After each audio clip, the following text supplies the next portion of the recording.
Hello, everyone. Today is Friday, May 19th, 2023. Welcome to Real Estate, Real Life, Real Talk, and Real Live with Damon the Agent, where I come to you each and every Friday to bring you the latest real estate news and also to share a topic, whatever's on my mind or whatever is trending in the world. So let's begin. Today, in the world of real estate, I want to talk about DTI, which is debt to income ratio. And the reason why I want to talk about this because many people sometimes when they get approved for a home loan, they do not understand how come they get approved for a certain amount. And then sometimes when it pertains to that certain amount, they may not feel like it's enough to get the home that they actually want. But there are certain things that lenders look at when they pertain to getting approved for a home loan. Some of the things that they look at are they first look at your credit.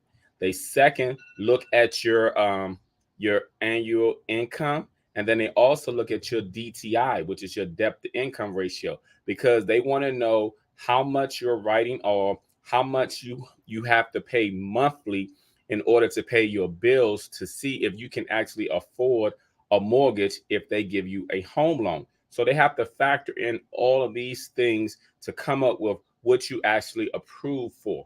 Now, the general number for DTI is 43% or less of a person's gross monthly income. Now, let me break that down. 43% or less. And the reason why they look at this is because, for example, they want to make sure that you can still pay all of your bills and also pay for the mortgage that they qualify you for. People don't seem to understand this because people go around sometimes to open houses. They see all these houses that they like, and then the houses that they like, they may not be able to afford or qualify for it, and then they don't understand. The DTI is very crucial. It's basically you know what I'm saying, everything that you pay for on a monthly basis. Like if you have credit cards, if you have card notes, if you have child care, if you have to pay for gas. There are people who factor in beautifying themselves every month, like their hair, their nails, whatever personal things they've done. They want to make sure that you can still continue to maintain this lifestyle once you get approved for a home loan. So because of that, the DTI is crucial. Now, the reason why I also want to talk about this DTI, and I want to factor it in with money management, with people. And the reason why is I want to share two stories. Good morning. I'll be in your area today. I want to share two stories. Back in 2011, I had a client, and she at the time earned roughly $97,000 a year. She didn't have any kids. She was looking for programs. She didn't have any money saved up. I currently have a client now who earns roughly 200,000 plus a year. He's also looking for a program. And the reason why I bring this up is because a lot of times people who earn a certain income or in an income bracket, they don't qualify for programs. The programs are designed to help people who do not earn a certain amount and they generally need help. The assumption is people who earn a certain amount are better with money. But in my personal experience, I found out that a lot of times people who earn less money are better than people who earn more money. It's been like that. I remember one time having a client who earned over 200,000. His credit was bad. He was behind in bills. He had a lot of debt. And then I remember having a client who earned 35,000. His credit was good. He had money saved up. And he was able to get a house compared to the other one who earned over 200,000.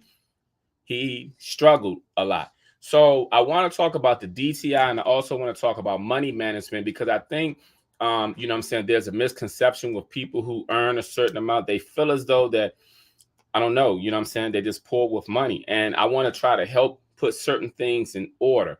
I find a lot that goes on in the world. People find money for whatever it is they want to find money for. They find monies to take trips. They find monies to go out on the weekends. They go to the bar, they drink. They find money to do everything that they want to do, but they don't prioritize what they need to do. Now, whatever it is you want to do in life, whether it's buying a home, buying cars, traveling, you have to be disciplined enough to understand how much money that you have.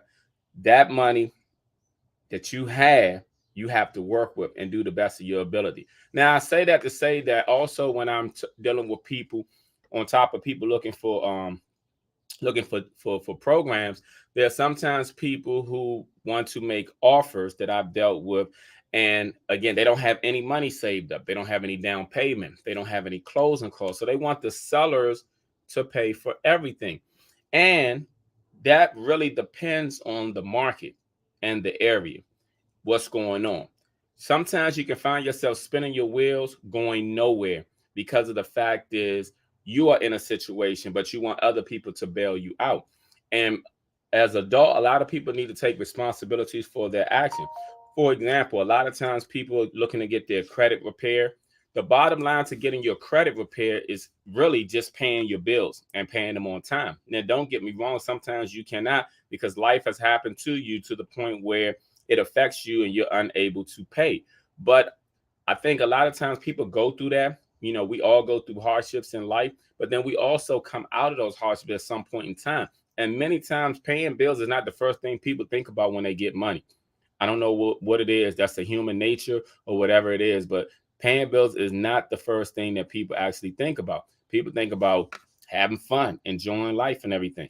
And that's all good too. But I just want to help people to understand that when it pertains to money management, that people have a lot of poor habits.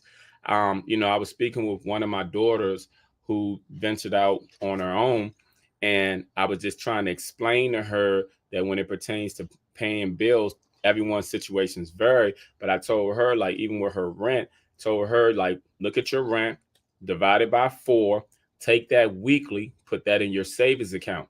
And then any of your other bills, divide it by 4, put it in your savings account. Anything you have extra that week, you can play with or do whatever it is you want to do. Now, I say that to say that even though some things as simple as that when you do not write down bills that you have to pay and you don't factor in, you can actually miss things that you have to pay. I've done it myself plenty of times. So I'm not saying that it doesn't happen to everyone. No one is perfect out here. But when I deal with clients who are always looking for programs and they earn exceedingly way more than the average person and they don't have any money saved up, and they, you know what I'm saying, that makes me wonder what's really going on. Like, what are you doing to the point where you're not focused? Because if you want something, you sometimes have to understand that things you want in life, you have to strategically plan them out. Things don't always just happen. Things don't happen because you want it to happen. Things happen because you make it happen. Things happen because you plan for it to happen. If you fail to plan, you plan to fail. That's a true statement that many of us have heard many times over the year. If you fail to plan, you plan to fail because it is inevitable. Whether people want to accept it or not, it is really inevitable that you will fail at whatever it is you're trying to do. You may luck up sometimes and do well, but the ones who are very successful, the ones who achieve their goals, they've planned for things. And I just want people to get a little bit focused on planning, like even with your money, whatever you earn annually, write down all of your bills. When you write down all of your bills, write down whatever it is you get paid. If you're an entrepreneur, which most entrepreneurs, because I'm an entrepreneur, we don't get paid weekly, monthly. We get paid based off the production that we do. So a lot of times we have to take the money we do, we have to put lump sums on things, and we have to put things away and save up for a rainy day. That's for entrepreneurs. For the ones who are not entrepreneurs who get a check, I think you really just need to write down all of your bills and write down how much you got, your income, and then strategically figure out what it is you can pay you on. And then if you have goals such as buying a car, or if you have goals such as buying a house, I would strongly suggest you just to put money in your savings account if you don't have any other means of saving. Something as simple as $10 a pay period, $20 a pay period will add up over time. It may not be much, but you'll be surprised. You know what I'm saying? If you put, for example, when people go out every weekend, they spending a minimum of $100. most people that I know who go out sometimes, they go out weekly. So if they go out twice a week, Friday and Saturday, that's a minimum of $200. In a month, that's a minimum of $800. Okay. In a year, that's a minimum of $9,600. That's close to $10,000. You see how little things add up, but people don't even think about that because of the fact is they don't understand. If you were to add up all the little miscellaneous things, you'll find out that things accumulate a lot. And the one thing that I've realized is a lot of people who have wealth, a lot of people who have a lot of things, they do not spend. They really save. So the only thing I want you to understand is that for those people who are looking to get a home loan, they're going to look at your DTI, your debt to income ratio. And based off your DTI, if it is not 43% or less of your monthly gross income, a lot of times people will not even qualify. And then a lot of times you have some lenders who can stretch that DTI up to 50%. Just really depend on the lenders and stuff. But even with doing that, you do not want to buy a house and end up house poor. Many people did that back when the housing market crashed. Like prior to that, they were buying houses, they were exceeding their means. People were eating oodles and noodles every day for dinner in these luxury homes. They didn't have any furniture in these homes. They didn't even enjoy the home. They were house poor. So you don't want to put yourself in a situation, a position to the point where you get a house, but you end up losing it. Once you get a house, you got to understand that house can help you build wealth. That house can help you pass on to your kids to leave a legacy. That house can be a collateral for you if you're doing business, starting a business, if you want to entertain, whatever it is you want to do. But you have to be strategically smart about certain things when it pertains to obtaining that home. And you have to do better when it pertains to money management, because the reason why I talk about money management, because the DTI, like all the credit cards on your credit reports, cars or whatever, that's part of your DTI, your debt to income ratio. And based off your debt to income ratio is going to be the difference whether or not you get approved for only 150,000 or you get approved for 650,000. I mean, I'm not saying it's that wide of a scale, but it determines how much home you're going to actually get. Just like some people have multiple car payments on their credit report, so that affects how much home they qualify for. That's why, as lenders, we always, tell our buyers to do not purchase anything new till after you buy a house. And the reason why we say that is because we know it affects your DTI, and we also know that when your loan is going through the underwriting process, they look at these things, and sometimes they can deny your loan just based off you going out there buying stuff in the middle of getting a home. So I just want people to focus on your DTI and your money management skills, because the fact that I'm trying to make is that when it pertains to how much home you get and them looking at your DTI, it has a lot to do with your money management skills. People out here spending money on whatever they want. They go buy Louis Vuitton bags, Gucci. They go buy all these things. You're making Gucci rich. You're making Louis Vuitton rich, but you don't even have the home that you want, in which your home can help you to become rich. So I think people need to really focus on these things, because of the fact that they're very simple, but they mean a lot. And that's the reason why I'm coming to you, sharing it with you, because again, when I have these clients, like I said, I just spoke with a young man yesterday, and he earns 230,000 a year. This guy I spoke with, but he has no money saved up, and at the same time, he's staying in a friend's basement apartment. He went through a divorce, which is understandable, but at the same time, he wants a home. And I asked him a lot of questions. So he's working on some things, and sometimes we get setbacks in our life, but the setbacks are just a setup for a comeback.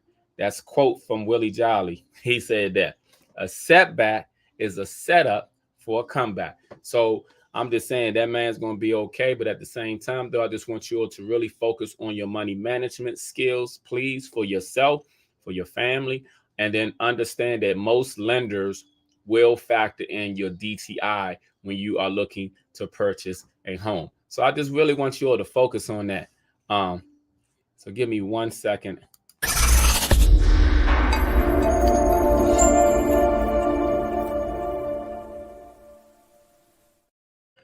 Okay, I am back. I want to talk today briefly about family ties. And the reason why I want to talk about family ties is because there's so much that goes on in families these days.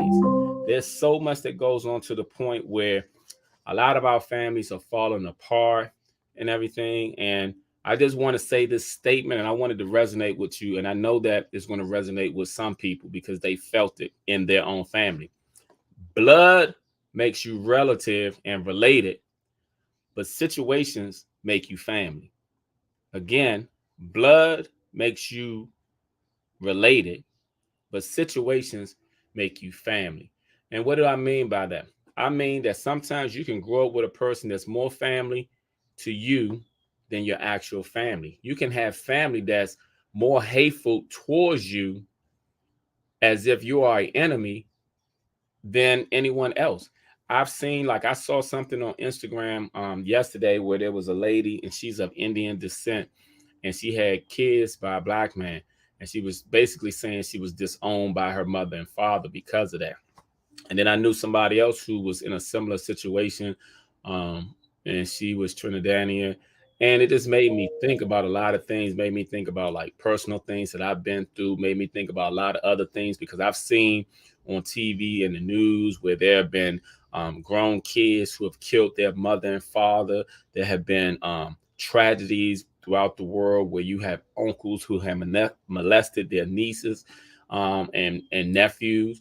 And it just made me think that, the family ties is so critical amongst everyone because some people do any and everything for their family. And then there are many people out there who don't have any family. What you have to understand is when it pertains to your family, whether they're blood related or whether they're the people that you grew up with or whatever, that the ties that you have, what I'm saying, will determine the life that you live. Meaning that sometimes when you hold on to people who have let you go, who have let you down, and I'm talking about family right here. I'm not talking about strangers.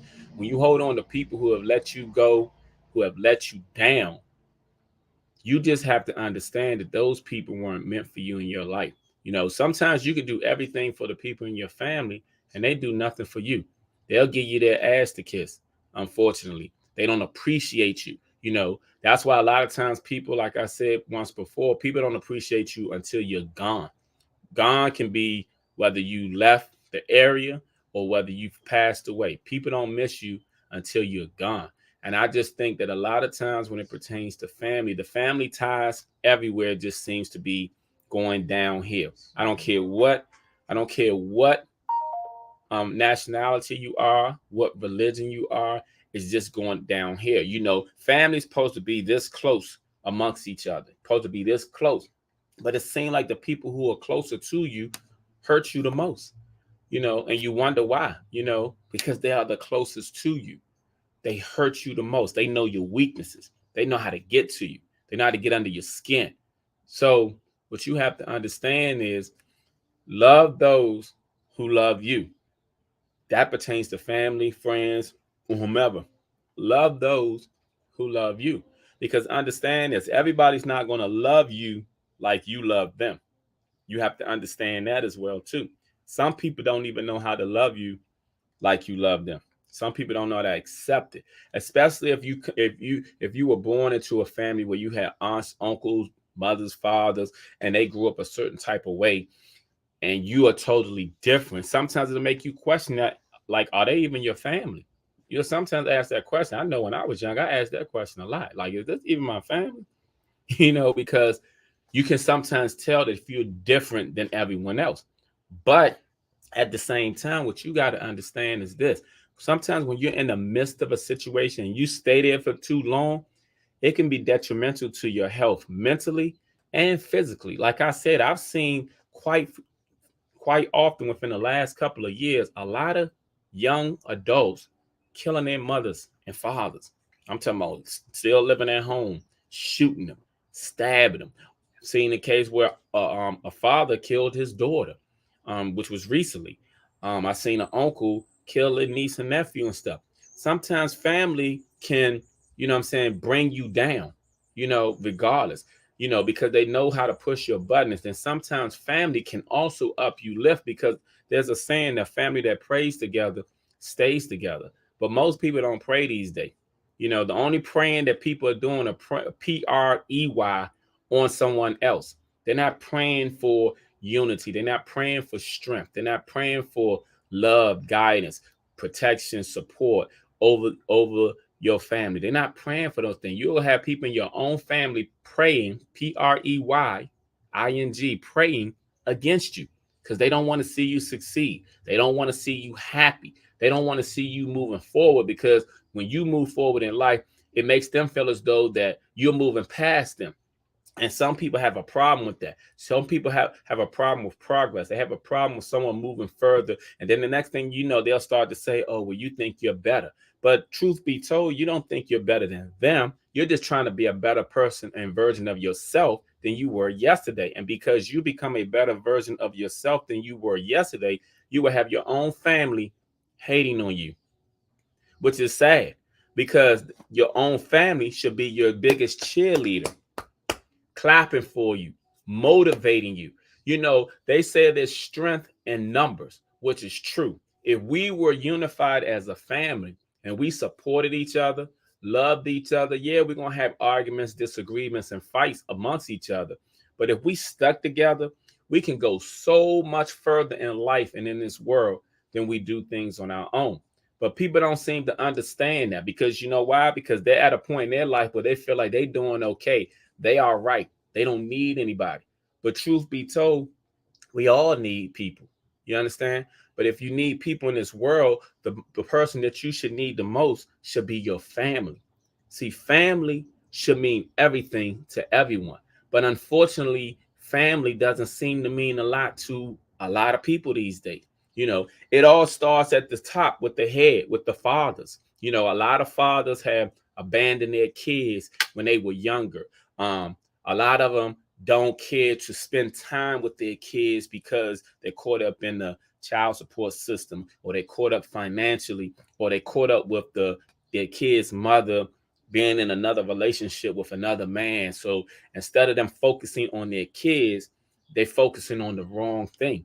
And then the kids grow up feeling neglected, feeling not loved, feeling like, why am I here? And then they grow up with all these issues because they're traumatized. But a lot of times people don't even realize it. See, as men, we need to start taking more responsibilities for the role that we play in this world, in your family, and everything.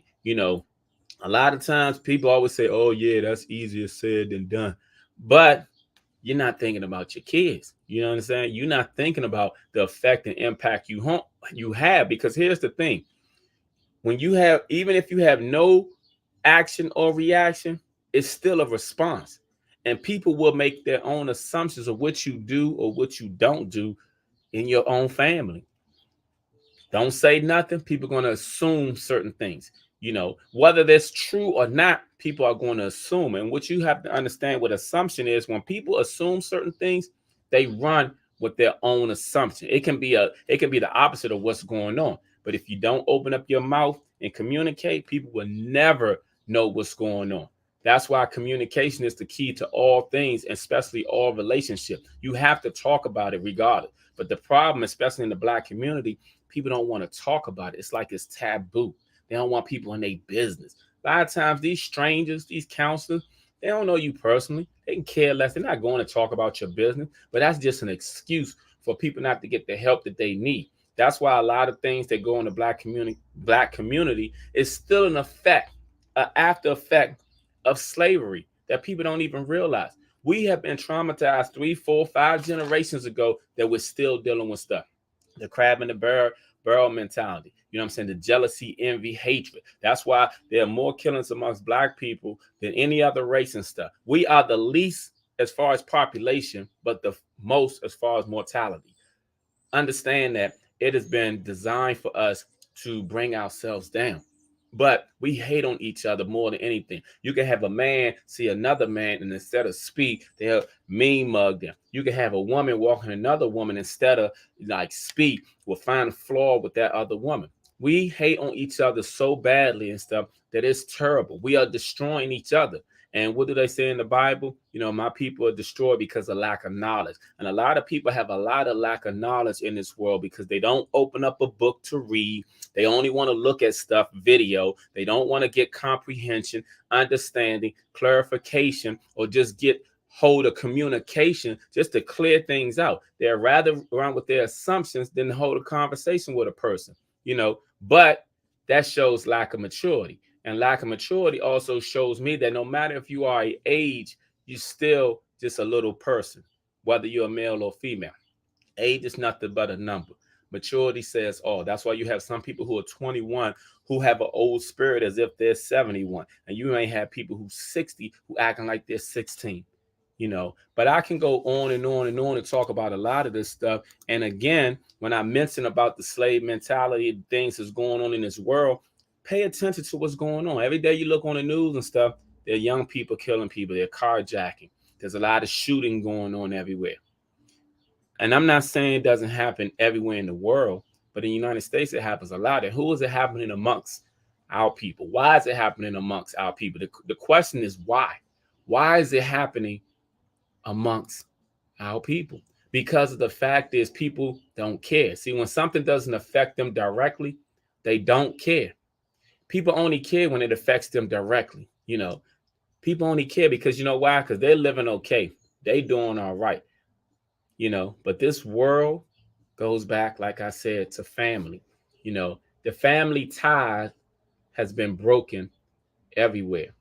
And I think a lot of men need to take responsibility as far as what they have done or what they haven't done to fix their family. I know grown men who have grown kids who refuse to speak to their grown kids, haven't spoken to their kids since they was teenagers, and still won't speak and reach out to them. Then when you look at those grown kids and everything, there are things going on with them. You know why?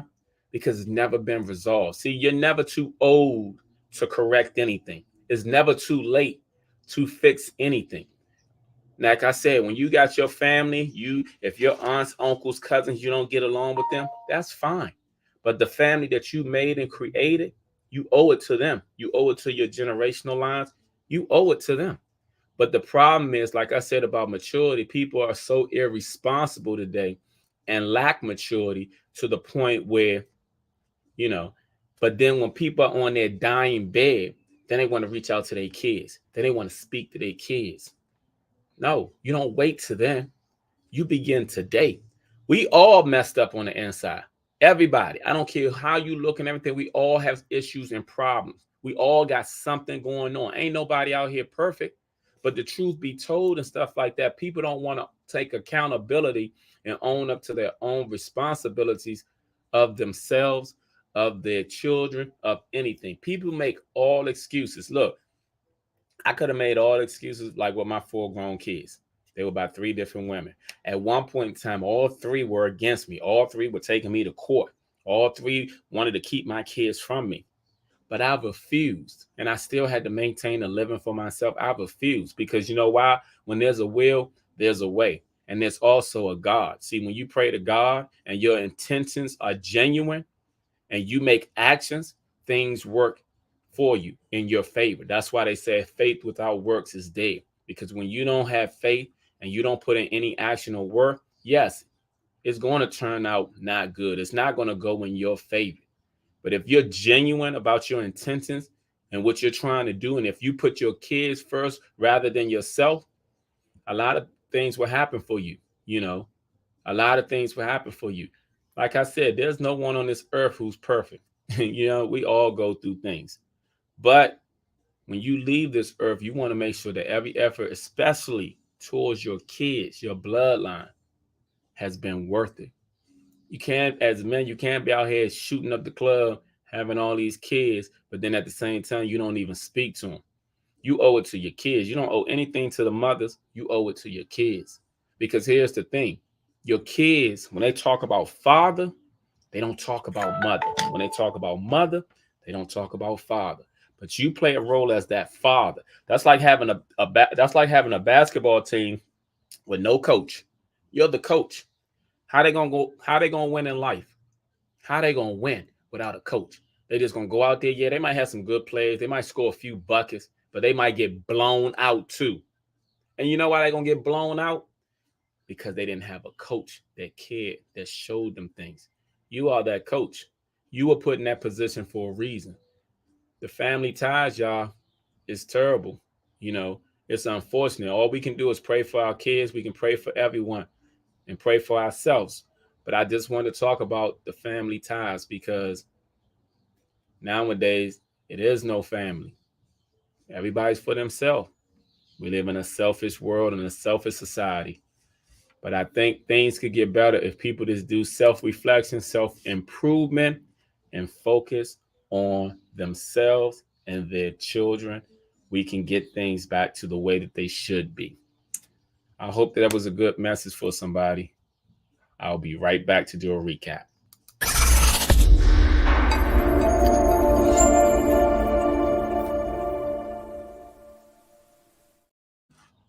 All right, everyone, I want to do a recap real quick. DTI, which means debt to income ratio. The debt to income ratio, like I mentioned before, is what lenders look at to see how much a person will qualify for along with their annual income and running of their credit. They look at the DTI and they try to make sure that it is 43% or less of your gross monthly income in order to see how much you qualify for. Bottom line is pay your bills. Pay your bills, people. Pay your bills. Let me put this up. Things to do to boost your credit score. Number one, pay them people. I hope y'all see that. Let me put it up here for Instagram. Hold on. Did I turn it around? Yep. Things to do to boost your credit. Pay them people. And then also, I want to mention about the family ties again. Okay. Like I said about the family ties, is that as men, we are the head of the household. We control a lot of things, but a lot of men are irresponsible these days, don't take accountability, blame everyone, and fail to realize the role that they play. But most men are supposed to be the head. What are they heading? They're supposed to lead. What are they leading? They're not leading anything. They're leading a lot of problems. They're causing a lot of issues because they don't step up to the plate as men. They make excuses.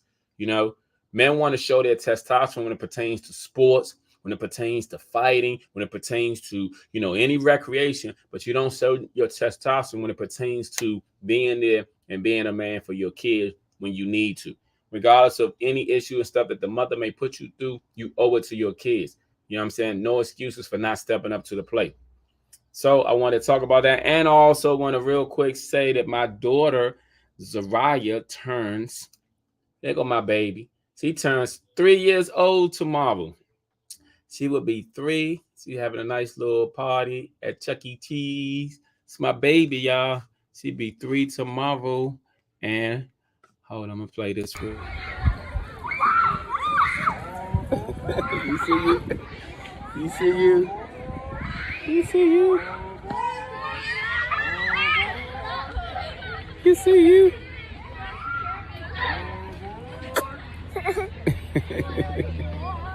It's my baby. Yeah, so I just wanted to show that real quick. I want to also thank everyone for joining me each and every Friday at 12:30 for Real Estate, Real Life, Real Talk, and Real Life. Please follow me on all social media portfolio at all my social media links, which should be at the bottom of this right here. I'm going across the screen like this to show. And I want to thank you all.